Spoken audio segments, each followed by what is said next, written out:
আজকের বিশেষ এবং গুরুত্বপূর্ণ সংবাদগুলি হলো হুজাইয়ের মুরাজহার পদুনমণিতে ঘটল একটি ঘটনা। 3 সন্তানের মহিলা গেল পালিয়ে নিজের সন্তান এবং স্বামীকে ছেড়ে। শাহিদুল রহমান নামের এক যুবকের সাথে পরকীয়া করে এই 3 সন্তানের মহিলা পালিয়ে যায়। সংবাদ মাধ্যমে জানা যায় শাহিদুল রহমানের বন্ধুত্ব ছিল সেই পালিয়ে যাওয়া মহিলার স্বামীর সঙ্গে। প্রায় সে উনাদের বাড়িতে আসতো এবং এটিও জানা যায় যে সেই মহিলার স্বামীর কাছ থেকে 80,000 টাকা উদ্ধারও নিয়েছিল। কিন্তু কিছুদিন পর সেই 3 সন্তানের মা উনার স্বামীকে ছেড়ে এবং স্বামীর বন্ধুর সঙ্গে 1,30,000 টাকা নিয়ে 3 সন্তানকে ছেড়ে পালিয়ে গেল পরকীয়া করে শাহিদুল রহমানের সাথে। পরে সংবাদ মাধ্যমে মুখোমুখি হয়ে পালিয়ে যাওয়া মহিলা শাকিরা বেগমের স্বামীকে জিজ্ঞেস করলে এই পরকীয়ার খবর তিনি জানতে পারেননি, কিন্তু তাহার বন্ধু প্রায় তাহাদের বাড়িতে আসতো এবং 80,000 টাকা উনার কাছ থেকে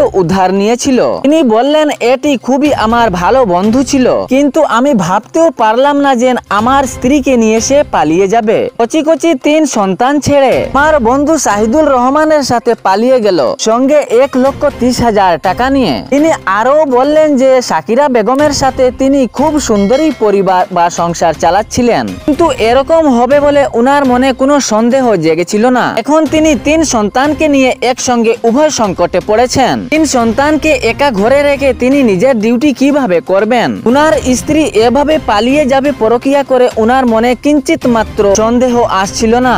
হাইলাকান্দি জেলায় এডিআরই পরীক্ষা সেন্টার নিয়ে প্রতিবাদ। 3য় ও 4র্থ বর্গের পরীক্ষার সেন্টার হাইলাকান্দি জেলাতে হওয়ার দাবি জানিয়েছেন হাইলাকান্দি জেলা শাসকের মাধ্যমে অসমের মুখ্যমন্ত্রী হেমন্ত বিশ্ব শর্মার কাছে। সংবাদ মাধ্যমে জানা যায় এক স্মারকপত্র প্রেরণ করে কৃষক মূর্তির দল সহ আরো দল যোগদানে রয়েছেন। তাদের দাবির সঙ্গে অনেক ছাত্রছাত্রী দাবি করেছেন এই 3য় এবং 4র্থ বর্গের চাকরির পরীক্ষার সেন্টার হাইলাকান্দি জেলাতে হওয়ার জন্য। উনাদের দাবি 1 সপ্তাহের ভিতরে এডিআরই অর্থাৎ 3য় ও 4র্থ বর্গের চাকরির পরীক্ষার সেন্টার অসমের মাননীয় মুখ্যমন্ত্রী হেমন্ত বিশ্ব শর্মার কাছে দেওয়া স্মারকপত্রের দাবিতে না হয় তাহলে আগামী 1 মাস যাবত বিভিন্ন ক্ষেত্রে এই আন্দোলন চালিয়ে যাবেন। ছাত্রছাত্রী সহ অন্যান্য আরো সমাজসেবী দলের দাবি রয়েছে এই হাইলাকান্দি জেলার ছাত্রছাত্রীরা কেন নিজের জেলার ভিতরে এই পরীক্ষা দিতে পারবেন না। ওনারা আরো বললেন যে কি এই হাইলাকান্দি জেলার ভিতরে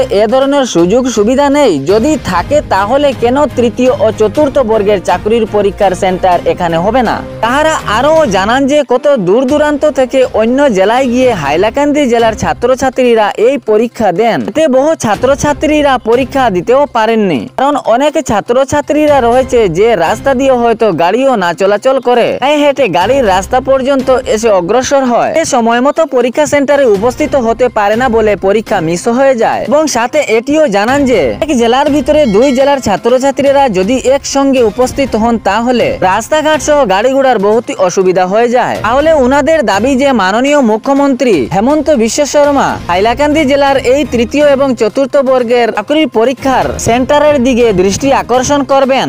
বদরপুরের কালাইনবন এলাকায় উদ্ধার হলো স্বামী স্ত্রীর মৃতদেহ। বিয়ের মাত্র 9 দিন পর ঘটল এ ধরনের এক ঘটনা। ঝুলন্ত স্বামী এবং স্ত্রীর গলা কাটা এ ঘটনা পুরো চাঞ্চল্য সৃষ্টি করেছে পুরো এলাকা জুড়ে। গতকাল নিজের ঘরের মধ্যে এ ধরনের ঘটনা দেখে পরিবারের লোকজন হতাশ হয়ে গেছেন। সঙ্গে সঙ্গে কান্নার সুর ছড়িয়ে পড়ল পুরো এলাকায়। সংবাদ মাধ্যমে জানা যায় রতনপালের সঙ্গে 12 গ্রামের মাম্পি মালাকার এর বিয়ে মাত্র 9 দিন আগে হয়েছিল, কিন্তু 9 দিন পরেই এই ধরনের ঘটনা। কেউ বিষয়টি পুরোভাবে বুঝতে পারলো না। এই সংবাদ পেয়ে সঙ্গে সঙ্গে পুলিশ ঘটনাস্থলে উপস্থিত হন এবং 2টি মৃতদেহ উদ্ধার করে ময়না তদন্তের জন্য হাসপাতালে পাঠিয়ে দেওয়া হলো। কিন্তু এই দম্পতির একসঙ্গে এই যে কাণ্ড রয়েছে এখনো কোনো স্পষ্ট সংবাদ পাওয়া যায়নি। তবে তদন্তের মধ্যে জড়িয়ে পড়েছেন পুলিশ কর্মী নুরুল ইসলাম নামের এক যুবক। দক্ষিণ হাইলাকান্দি অলইচড়া গ্রামের বসতি। তিনি শনিবার ঘর থেকে বেরিয়েছিলেন শিলচর এক দন্ত চিকিৎসকের কাছে নিজের দাঁতের চিকিৎসা করানোর জন্য, কিন্তু উনার আর ঘরে ফিরা হলো না। কিন্তু চিকিৎসকের গাফিলতির কারণে উনার মৃত্যু হয়। জানা যায় চিকিৎসক নুরুল ইসলামের জামির দাঁত বের করে ফেলেছিলেন, কিন্তু রক্ত বন্ধ করতে পারেননি। অনেক চেষ্টার ফলে কিছুটা রক্তের চাপ বন্ধ করেছিলেন চিকিৎসক, আর সেই অবস্থায় রোগীকে ছেড়ে দিয়েছিলেন। নুরুল ইসলাম নামের রোগী জানা যায় রবিবার প্রায় 5টার সময় শিলচর থেকে রওনা হয়েছিলেন। ট্রেনে করে আসার সময় উনার যন্ত্রণা যন্ত্রণা আরো বেড়তে থাকে। তিনি অচেতন অবস্থায় হয়ে পড়লেন হাইলাকান্দি আসতে আসতে।